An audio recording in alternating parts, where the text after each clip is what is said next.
Yes, good morning class 10th। आज हम करेंगे exercise 3.7 optional.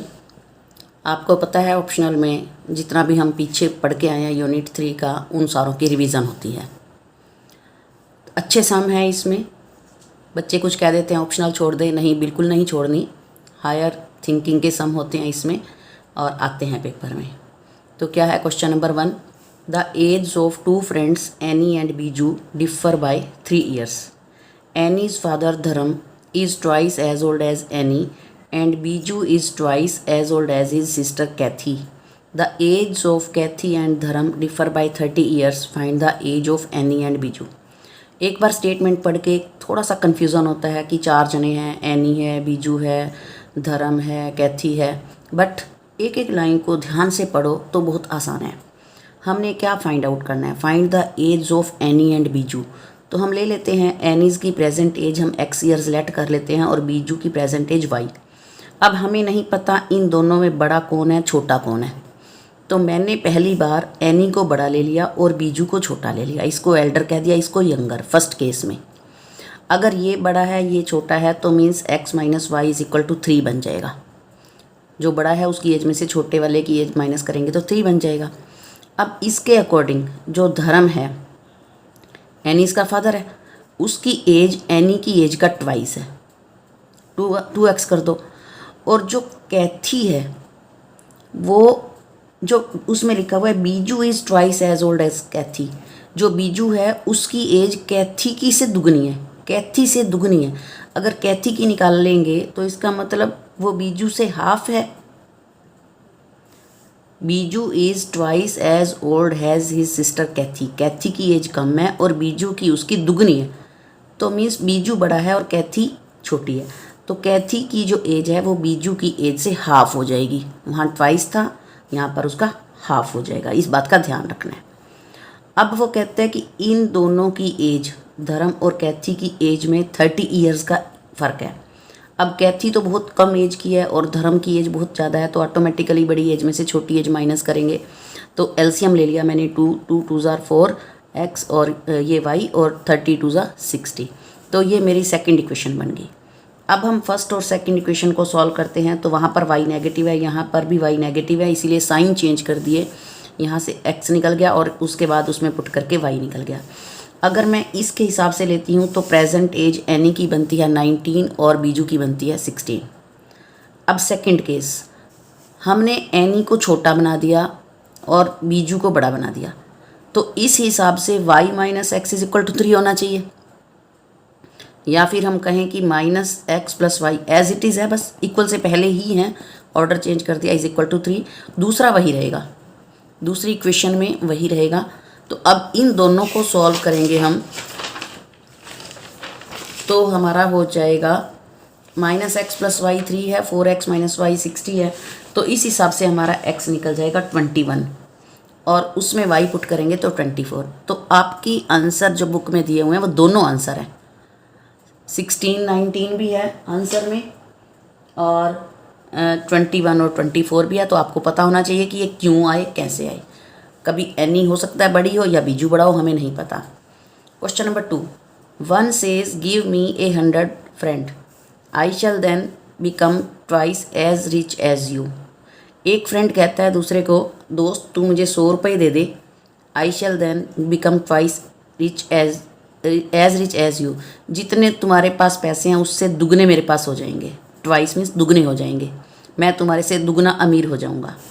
Then other replies, तो दूसरे वाला क्या कहता है, इफ़ यू गिव मी 10, अगर तू मुझे सिर्फ 10 रुपये दे दे, I shall be 6 times as rich as you, तो मैं तुम्हारे से 6 गुना अमीर हो जाऊंगा।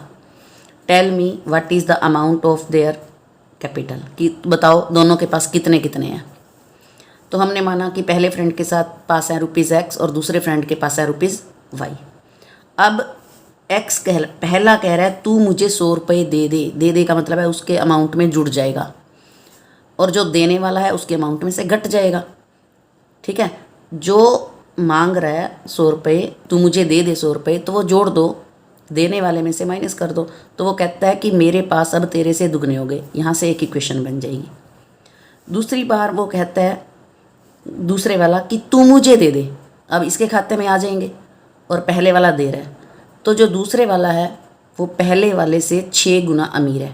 जिसमें माइनस करते हो उसी से मल्टीप्लाई करनी है। यहाँ पे 2, यहाँ पे 6। दोनों इक्वेशंस को सॉल्व कर दो तो आपका x और y निकल जाएगा। x और y निकलने के साथ साथ हम कहेंगे hence the amount of first friend ₹40 and the amount of second friend ₹170। तो दोनों के पास इतने इतने रुपए थे। Question number 3, a train covered a certain distance at a uniform speed. If the train would have been 10 km per hour faster, it would have been 2 hours less than the scheduled time, and if the train were slower by 10 km per hour, it would have taken 3 hours more than the scheduled time. Find the distance covered by the train. हमें नहीं पता speed कितनी है, हमें नहीं पता time कितना लगा, और सर्टेन डिस्टेंस कवर हो गया। हम लेते हैं let the speed of the train x kilometre per hour, time taken to cover a certain distance y। We know distance is equal to speed multiply time. तो इसके अकॉर्डिंग स्पीड x है और time लिया y hours, तो उसने XY kilometre distance cover कर लिया train ने। पहली बार वो कहता है अगर स्पीड 10 बढ़ा दी जाए, यहाँ पर मैंने स्पीड में 10 ऐड कर दिया, तो उसको 2 घंटे कम लगते हैं y-2। लेकिन डिस्टेंस सर्टेन फिक्स है, उतना ही डिस्टेंस कवर होता है जितना उसने पहले XY किया। सिर्फ स्पीड बढ़ाई, टाइम घटाया, मल्टीप्लाई करके एक इक्वेशन आ जाएगी। दूसरी बार वो कहता है अगर स्पीड घटा दें तो टाइम ज़्यादा लगेगा, तो 3 घंटे ज़्यादा लग रहे हैं। स्पीड में घट गया, टाइम में बढ़ गया, तो भी डिस्टेंस तो वही है। तो यहाँ से 2 इक्वेशंस बन जाएंगी, सॉल्व कर दो तो आपका स्पीड भी आ जाएगी और टाइम टेकन। लेकिन वो कहता है कि डिस्टेंस बताओ का ट्रेन ने कितना कवर किया। जब x और y दोनों हमारे पास हैं, स्पीड भी हमारे पास निकल गई, टाइम भी हमारे पास निकल गया, तो डिस्टेंस कवर्ड निकल जाएगा मल्टीप्लाई करके 600 किलोमीटर। इसी बिहाफ पे इसी के जैसा है क्वेश्चन नंबर 4 है। क्वेश्चन नंबर 4 में the students of a class are made to stand in rose.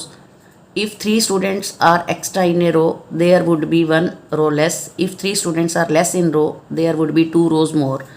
Find the number of students in the class. पिछले सम के ऊपर ही है ये। Let the number of rows x हैं and the number of students in each row y हैं। तो total number of students दोनों को मल्टीप्लाई कर देंगे तो x y आ जाएगा। अब रोज़ कम हो गई, स्टूडेंट्स ज़्यादा हो गए, लेकिन टोटल स्ट्रेंथ तो वही रहेगी, बस वहाँ से उठाए वहाँ खड़े कर दिए, तो यहाँ से एक इक्वेशन बन जाएगी। दूसरी बार अगर रोज़ बढ़ जाती हैं तो नंबर ऑफ़ स्टूडेंट्स इसमें कम हो गए, 3 स्टूडेंट्स हटा दिए, अलग लाइन बना लो तुम, तो उन्होंने अलग लाइन बना ली, लाइनें बढ़ गई, तो यहाँ से दूसरी इक्वेशन बन जाती है। दोनों को सॉल्व कर दो। हमने बताना है टोटल नंबर ऑफ़ स्टूडेंट्स, तो टोटल नंबर ऑफ़ स्टूडेंट्स जो रोज़ और नंबर ऑफ़ स्टूडेंट्स को मल्टीप्लाई करके आएगा, तो ये मल्टीप्लाई करके आएगा। तो ये थे आपके 4 question. So try to understand. Thank you, have a nice day.